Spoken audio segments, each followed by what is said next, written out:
Hey guys, Alex here.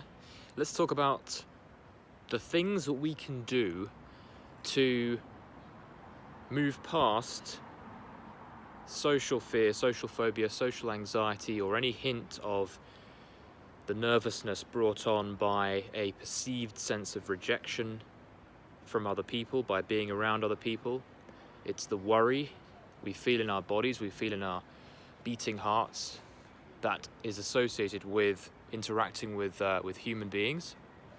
And I just wanted to kind of have a bit of fun with this video in exploring ideas around how we can start to, if you know, for many of us, we've been kind of stuck in lockdown for a while and we might have lost our sense of being able to move fluidly in social situations, or maybe we've had social anxiety all our lives or for a period in our lives and we are struggling to get past that, to get through that. I can tell you I had fairly crippling social anxiety for a good chunk of my late teens and early 20s, and did everything I could to get through it, and have now found I'd like to say I've overcome it for the most part, and I'm pretty clear on exactly what is required of someone to be at peace with that side of their lives, and to understand how to realize their own innate confidence and to no longer require social anxiety to be part of their lives. But I wanted to go into, as a sort of experiment, to talk about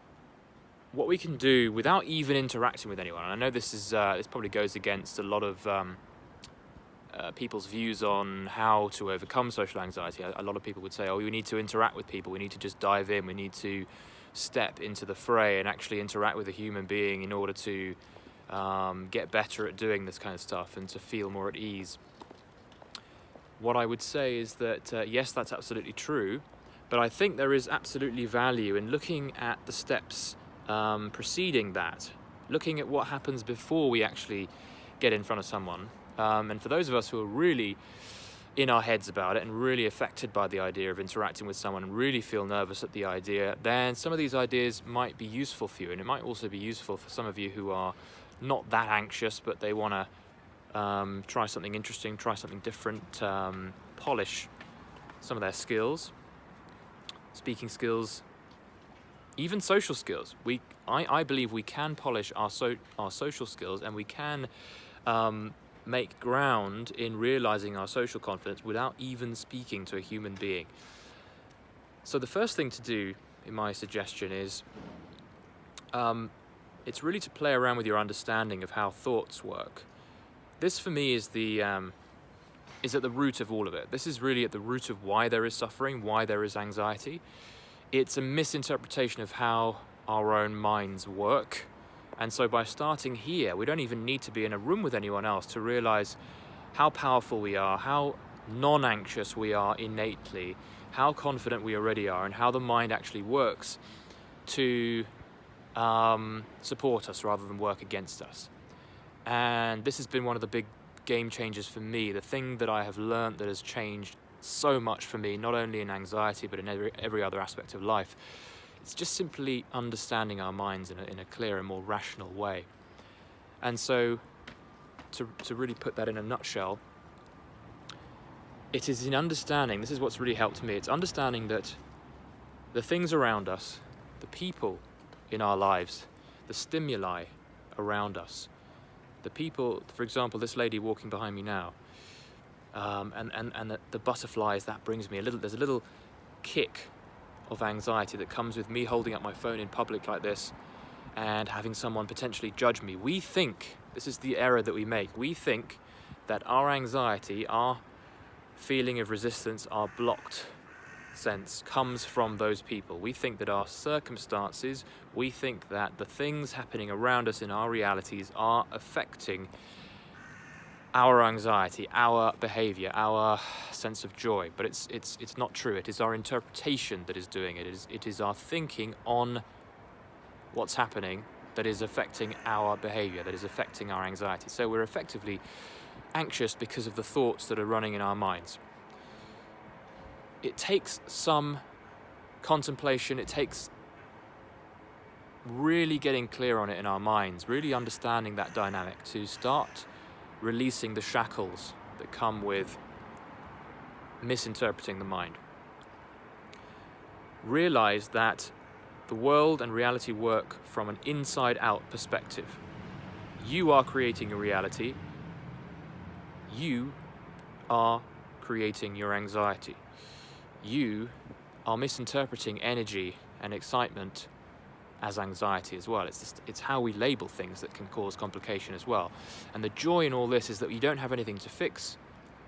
As much as you think you do, as much as you think you need to process things and you need to figure things out, you need to work through things, you have nothing you need to fix. And all you need to do is look at your thoughts in a slightly different way, in a slightly more rational way.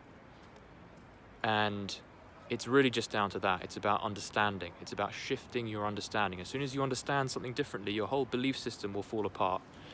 All the stories that you thought were true will no longer present themselves as true anymore.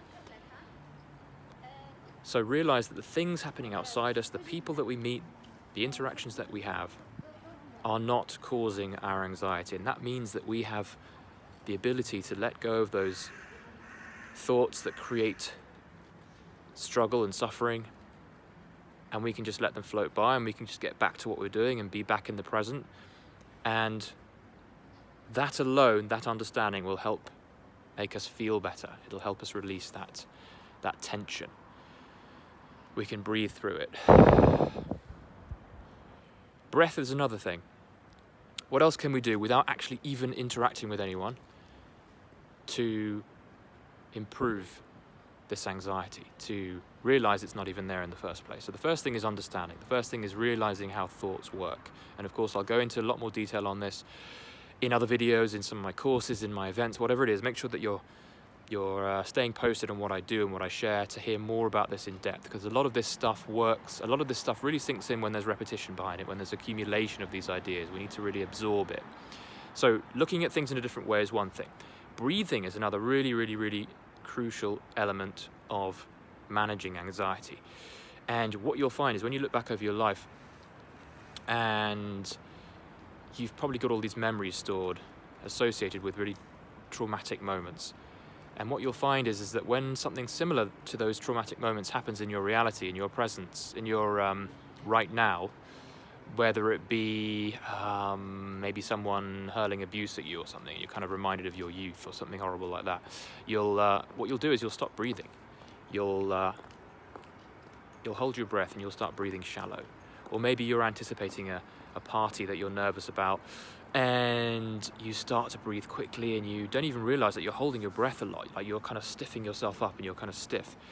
So that's something that you can work on behind the scenes, is meditation, breathing through painful memories, breathing through the present moment, getting better with slowing your breath down, indulging in that, having fun with that, learning about breath work, going to some breath work classes, although obviously that'll involve human interaction, but you know what I mean. Understanding, again, is also key here. It's understanding that the slower we move, the slower we breathe, especially through the nose.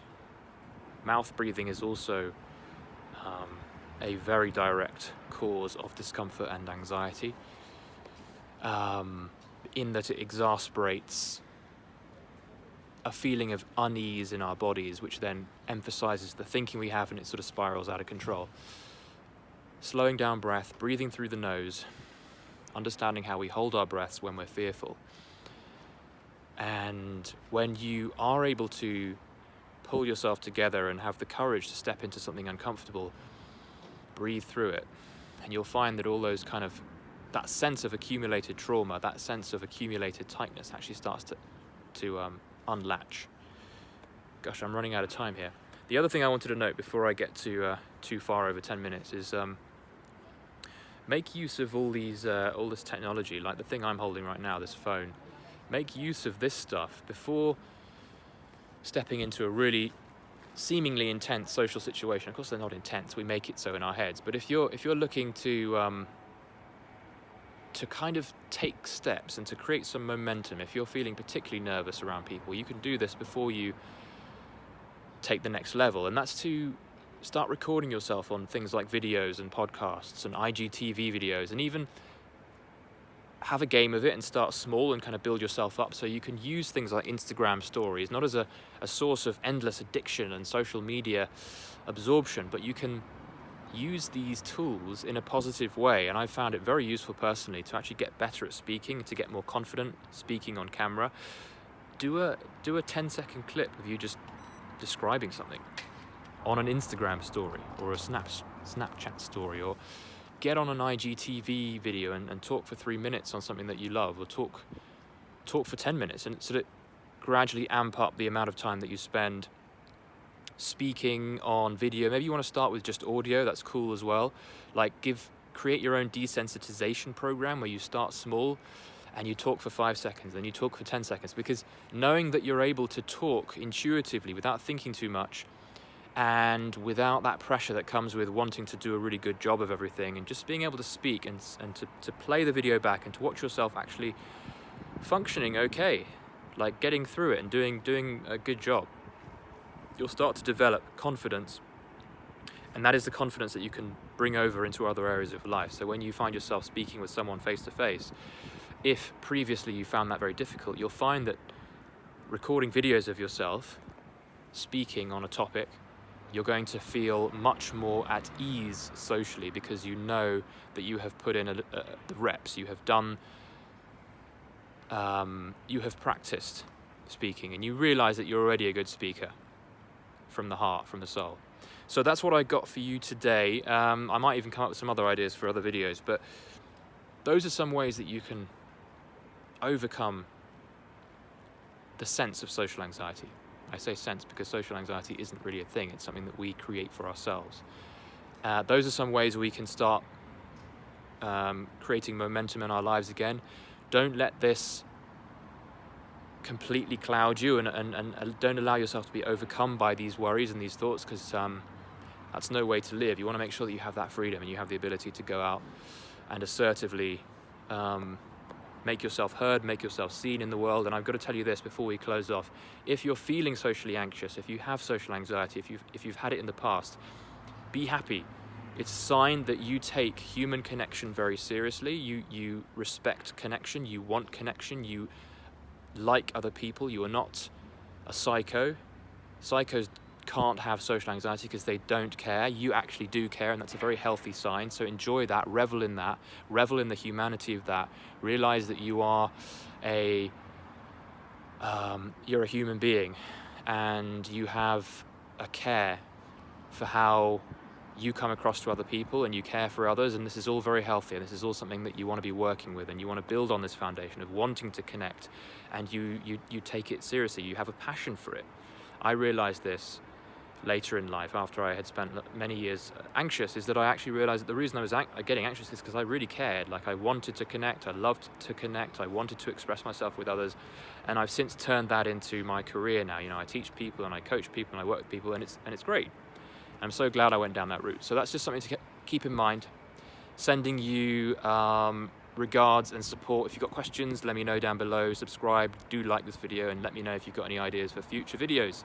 Peace out.